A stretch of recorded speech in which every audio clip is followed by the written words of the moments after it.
대상포진 들어보셨나요? 수두를 앓았던 분이라면 대부분 대상포진이라는 시한폭탄을 몸속에 지니고 있는 셈입니다. 대상포진에 따른 급성 통증은 보다 더 심각한 것으로 알려져 있습니다.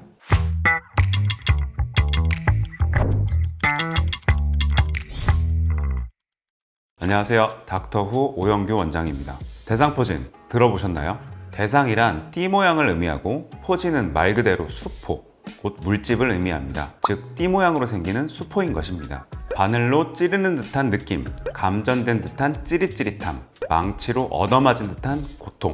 대상포진을 겪는 사람마다 표현하는 방식도 다르지만 공통점은 매우 고통스러운 질환이라는 것입니다. 오늘 닥터후는 대상포진이란 질환은 도대체 무엇인지, 예방하기 위해서는 어떻게 해야 되는지 알아보도록 하겠습니다. 혹시 어릴 적 수두 걸린 경험 있으신가요? 과거에 수두에 걸렸거나 수두 예방접종을 한 사람의 몸에 바이러스가 잠복해 있다가 발생하는 질환이 바로 대상포진입니다. 대상포진을 유발하는 바이러스의 이름도 수두 대상포진 바이러스입니다. 한번 수두 바이러스에 감염된 환자는 수두 바이러스를 평생 보유하게 되고 그 수두 바이러스가 수두 형태로 나타나지 않고 대상포진 형태로 발병하게 되는 것입니다. 따라서 수두를 앓았던 분이라면 대부분 대상포진이라는 시한폭탄을 몸속에 지니고 있는 셈입니다. 바이러스가 있어도 평생 대상포진에 걸리지 않는 분도 계시고요. 이 과로나 면역력 저하 등이 이 바이러스를 활성화시켜서 대상포진 증세가 나타나는 분들도 계십니다. 대상포진이 악명이 높은 이유는 통증 때문인데요. 대상포진에 따른 급성 통증은 여성이 아이를 낳을 때 경험하는 산통이나 수술 후의 통증보다 더 심각한 것으로 알려져 있습니다. 특히 대상포진의 50% 정도는 가슴과 몸통 부위에 생긴다고 알려져 있는데 심한 경우 통증 때문에 옷을 입고 벗는 것 자체가 굉장히 어렵습니다. 또 신경 어느 부위를 침범했냐에 따라 여러 가지 합병증으로 이어질 수 있습니다. 가장 대표적인 합병증이 대상포진 후 신경통이라고 합니다. 대상포진 후 신경통은 피부 발진이 사라진 이후에도 30일에서 6개월 후까지 통증이 지속되는 것을 말합니다. 대상포진 후 신경통은 환자의 삶의 질을 심각하게 저하하는데 불면증, 식욕부진, 만성 피로처럼 신체적인 문제는 물론이고요. 우울증, 집중력 저하 등의 정신적인 문제로 이어지기도 합니다. 또 대상포진 환자의 10에서 25% 정도는 안부 대상포진 환자인데 안부 대상포진 환자들은 이 눈까지 침범해서 각막염, 결막염, 안검 하수, 녹내장 등이 발생할 수 있고 이 머리까지 침범하여 치매 발생률이 높아진다는 보고도 있습니다. 이 밖에도 대상포진은 뇌졸중 및 심근경색의 발병 위험도도 증가시키는 것으로 알려져 있습니다. 본인은 수두에 걸리지 않아서 대상포진과 무관하다고 생각하는 분들이 계신데요. 어릴 적 수두를 걸린 사실을 부모님께 전달받지 못했거나 알았어도 아주 가볍게 지나가서 기억하지 못하는 경우도 많습니다. 또 정말 수두에 걸리지 않았지만 수두 예방접종을 통해서도 발생할 수 있습니다. 국내에 수두 예방접종 백신이 도입된 것이 1980년대 후반이고 2005년에 이르러서야 국가 필수 예방접종 항목에 포함됐기 때문에 수두 예방접종을 하지 않는 세대는 수두를 앓았을 가능성이 크고 그렇다면 잠재적으로 대상포진 발병 위험이 존재한다고 볼 수 있습니다.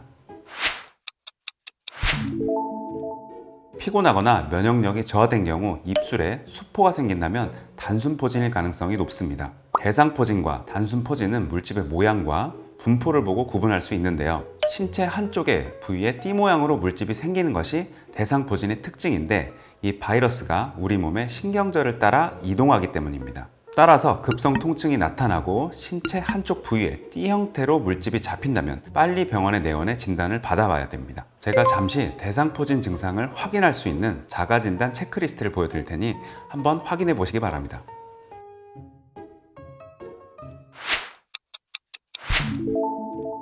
최근 새로운 대상포진 백신이 개발되었는데요. 18세 이상의 면역 저하자도 접종할 수 있고요. 일반적인 경우 면역력이 급속히 떨어지는 50세 이후에 접종을 권장드리고 있는 상황입니다. 만약 본인이 50세 미만인데 대상포진 예방접종을 희망한다면 꼭 전문의와 먼저 상담해보고 결정하셔야 하겠습니다. 수두를 앓은 경험이 없는 사람이 이 대상포진 환자의 물집을 건드리면 바이러스에 노출돼서 수두에 걸릴 수 있습니다. 입술이 부르트면 절대 아기에게 뽀뽀하지 말라는 말 들어보신 적 있으시죠? 대상포진이나 헤르페스 가능성이 있기 때문에 혹시 모르니 접촉하지 말라는 겁니다. 수두는 면역력이 낮은 계층, 특히 아기에게 치명적이므로 만약 대상포진 환자라면 증상이 호전되기까지 각별히 조심할 필요가 있습니다. 대상포진은 발병 후 바이러스가 신경절에 잠복해 있다가 면역력이 떨어지면 생기는 질환이기 때문에 한번 알았다고 이젠 안 걸리겠지 안심하지 마시고 건강, 특히 면역력 관해선 각별히 신경 써주시길 바라겠습니다. 이 면역력이란 세균, 바이러스 등에 대항하는 신체의 방어 시스템을 의미합니다. 피부와 점막, 타액, 눈물, 위산, 담즙 같은 기본적인 장벽부터 병원체를 직접 파괴하는 식균작용과 염증 반응이 이에 해당합니다. 면역력이 떨어진다는 것은 이 기능이 약화된다는 것을 의미하고 자연스럽게 바이러스가 활성화될 확률이 높아지겠죠. 일상생활에서 면역력을 떨어뜨리는 행동은 다양한데요. 우리 몸은 체온 변화에 아주 민감해요. 체온이 1도만 내려가도 엄청난 에너지를 쓰게 됩니다. 이렇게 낭비된 에너지는 곧 면역력 저하로 이어지기 때문에 우리 몸이 저체온 상태에 있는 것을 방지해 주셔야 합니다. 또한 잠이 부족한 것도 직접적으로 면역력에 영향을 줄 수 있는데요. 성인의 경우 7시간에서 9시간이 권장 수면 시간으로 알려져 있습니다. 잠은 일상생활에서 몸이 받는 스트레스를 회복하기 위한 가장 좋은 수단입니다. 잠자는 시간을 절대 아깝다고 생각하지 마시고 권장 수면 시간을 지켜주시길 바라겠습니다. 햇빛을 받지 않고 실내에서만 시간을 보내는 것도 좋지 않은 습관인데요. 한국인의 90%가 비타민 D 부족이라고 하는데 비타민 D를 얻을 수 있는 가장 좋은 방법이 햇빛을 직접 쐬는 것입니다. 햇빛은 몸의 전반적인 면역력을 높여주고 앞서 말씀드린 수면에도 도움이 되니 의식적으로 일정 시간 햇빛을 쐬주는 것이 큰 도움이 됩니다. 음식을 통해 비타민 D를 섭취하는 것이 면역력 향상에 어느 정도 도움을 줄 수 있는데요. 이제 여름이잖아요. 보양식으로 많이 드시는 추어탕, 장어도 좋고요. 소위 등푸른 생선에 많은 양의 비타민 D가 포함되어 있습니다. 오늘 닥터우는 여러분과 대상포진이라는 질환에 대해서 알아보았습니다. 이 대상포진은 면역력과 밀접한 관계가 있는 질환이기 때문에 면역력을 기르는 것이 아주 중요합니다. 음주, 흡연, 몸에 좋지 않은 음식 섭취는 당연히 지양해 주시고요. 앞서 말씀드린 면역력을 낮추는 안 좋은 습관들도 유념해 피해 주시길 바라겠습니다. 닥터후는 다음 시간에 더 유용한 주제를 갖고 찾아오겠습니다. 감사합니다.